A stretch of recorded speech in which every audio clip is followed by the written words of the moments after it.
Bismillahirrahmanirrahim. Assalamualaikum warahmatullahi wabarakatuh. Hari ini saya berkunjung di kantor urusan agama Kecamatan Bulukumpa dalam rangka ingin berkenalan dengan salah seorang penyuluh agama Islam, yaitu Saudara Mansur SPDI. Beliau ini adalah bergerak di bidang penyuluhan radikalisme dan aliran sempalan. Oke, kita ingin mendengarkan langsung dari Pak Ustaz. Apa kabar Pak Ustaz? Alhamdulillah baik. Iya. Saya lihat di struktur Bapak Mansur ini adalah penyuluh terkait dengan radikalisme dan aliran sempalan. Sudah sejak kapan Pak Ustaz ini menjadi penyuluh agama di Kecamatan Bulukumpa? Alhamdulillah menjadi penyuluh di Kecamatan Bulukumpa sejak tahun 2017 sampai sekarang. Iya. Jadi sudah cukup lumayan ya, sudah cukup lama juga. Apa sih yang menjadi suka duka ketika menjadi penyuluh, terutama berkaitan dengan radikalisme dan aliran sempalan itu sendiri? Ya, suka duka yang kita hadapi banyak hal terkait tentang sesuatu permasalahan yang terjadi di masyarakat, seperti adanya keyakinan yang lain ataukah aliran-aliran yang masuk di dalamnya yang bisa merusak keyakinan. Apalagi pada saat ini mungkin secara tidak langsung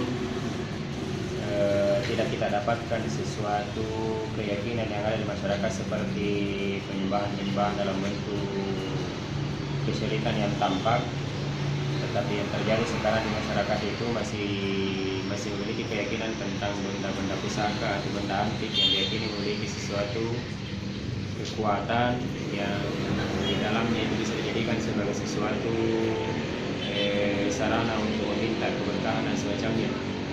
Malah saat ini seperti yang kemarin-kemarin yang kita digemparkan di berita itu dengan munculnya apa itu istilahnya spirit doll atau boneka arwah yang di dalamnya diyakini mampu memberikan sebuah keberkahan dengan sebuah keyakinan bahwa dengan adanya boneka yang dia pelihara atau dia rawat layaknya bayi manusia, di situ bisa menimbulkan suatu kesuksesan yang banyak dari segi pekerjaan atau bisnis yang mereka lakukan. Itu sebenarnya yang mesti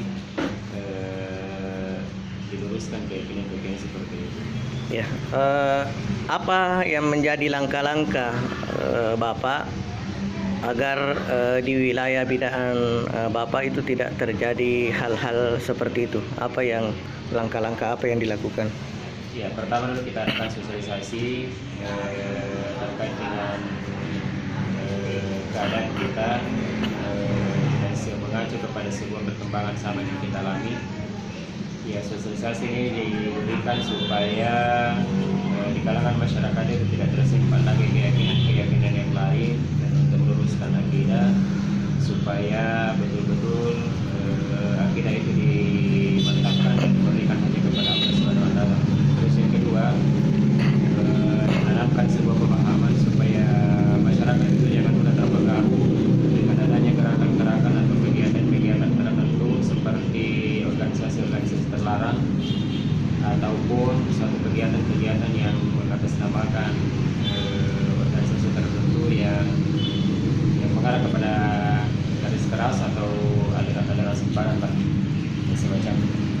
Ya, tadi Bapak mengatakan bahwa itu salah satu contoh tadi termasuk kiat-kiat.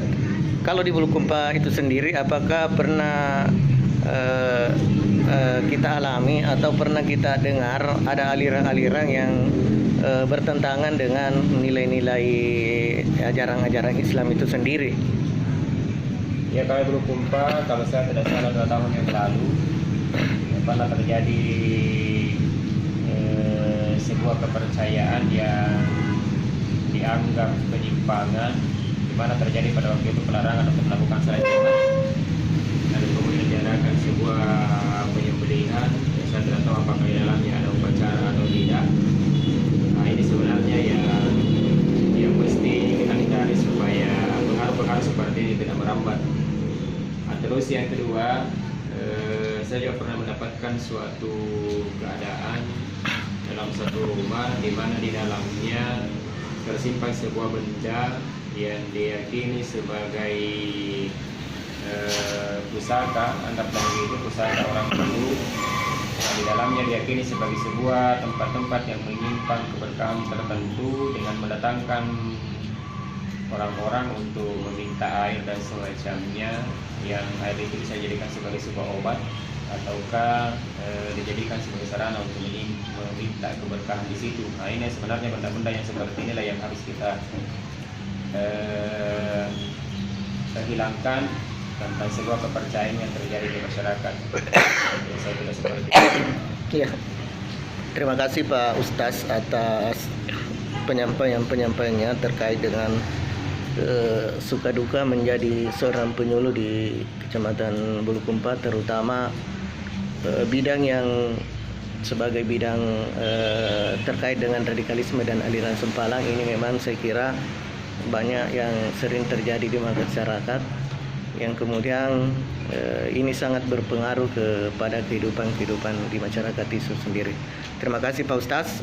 Insya Allah suatu saat kita akan kembali bertemu. Ya, itulah tadi saya sudah bincang-bincang dengan Pak Ustaz terkait dengan bagaimana hal-hal yang berkaitan dengan aliran sempalan dan radikalisme itu sendiri di Kecamatan Bulukumpa. Terus bagaimana cara-cara mengantisipasi sehingga tidak menyebar ke masyarakat di Kecamatan Bulukumpa. Terima kasih. Assalamualaikum warahmatullahi wabarakatuh.